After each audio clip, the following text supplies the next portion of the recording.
Selamat pagi Ibu Bapak, Oma Opa, dan saudaraku yang baik. Udara pagi hari ini kiranya dapat kita hirup dengan tubuh yang sehat dan jiwa yang semangat. Yang sakit pun sama bersemangat pula. Semuanya memuji Tuhan. Haleluya. Mazmur 34 ayat 19 kita renungkan pagi ini.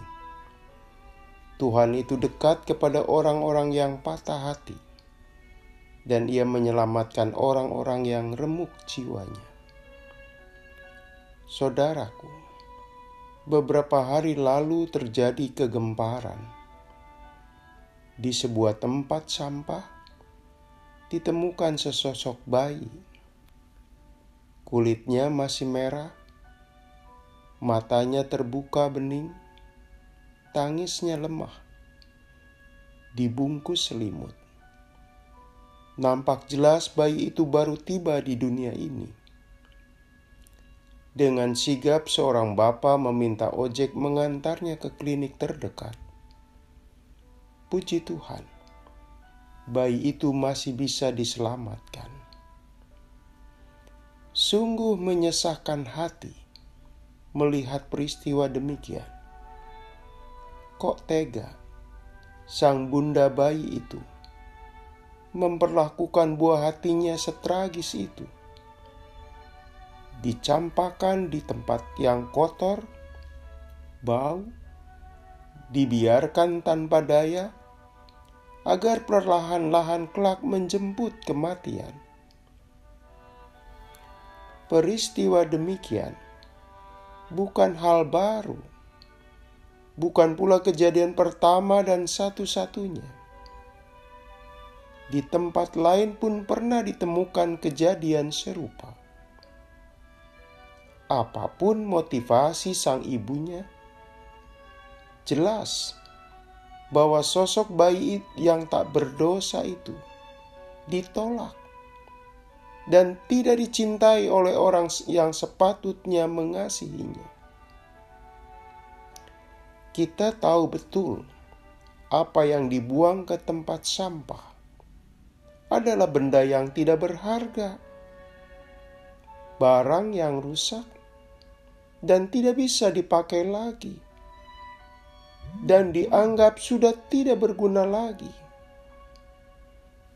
Itu berarti sosok bayi itu diperlakukan layaknya barang yang tidak berguna lagi. Saudaraku, dua kata kunci kita temukan dalam Mazmur ini: patah hati dan remuk jiwa. Kedua kata itu menggambarkan hati dan jiwa yang mengalami masalah. Patah hati menggambarkan orang yang menghadapi kekecewaan besar, kepedihan, dan kemurungan. Batin yang tersiksa. Patah hati suatu penderitaan mendalam, diakibatkan kehilangan hal atau orang berharga. Karena itu orang yang patah hati perilakunya murung, kecewa, dan kecil hati. Sedangkan orang yang remuk jiwanya, orang yang tengah kehilangan semangat hidupnya, gairah hidupnya berada pada titik terendah. Saudaraku, orang yang patah hati dan remuk jiwa sedang menghadapi masalah dan problematik berat. Bisa jadi orang yang merasa sudah tidak berguna lagi. Syukurlah Tuhan yang melihat orang yang menghadapi situasi berat itu. Tuhan yang tidak membuangnya. Tuhan malah dekat. Artinya, Dia menemani dan memulihkannya dari penderitaan. Sekaligus Tuhan yang mau dan mampu memperbaiki situasi dan keadaan berat itu. Tuhan yang dekat adalah Tuhan yang peka dan peduli atas orang yang tengah terpuruk.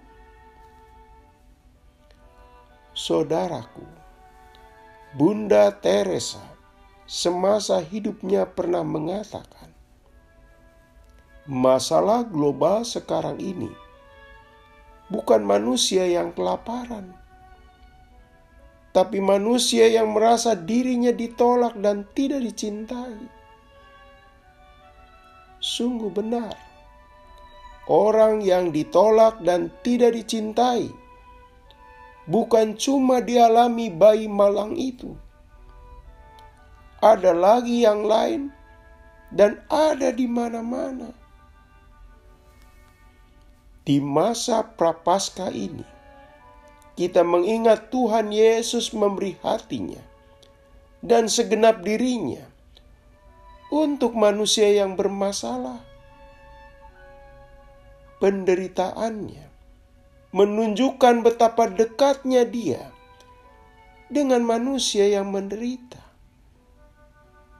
Maka saudaraku, kita pun membuka hati atas sesama yang mengalami masalah, meringankannya. Anda dan saya kiranya mau menemani dan berkenan mendengarkan himpitan hati dan jiwa yang tengah gundah gulana. Mari kita berdoa. Tuhan, biarlah Engkau yang dekat dengan mereka yang memerlukan-Mu, menjadikan mereka kuat seperti burung Raja Wali. Dalam nama Tuhan Yesus kami berdoa. Amin. Selamat pagi saudaraku, selamat memasuki pagi baru, masih bersama Pendeta Emeritus Supriyatno. Tuhan memberkati.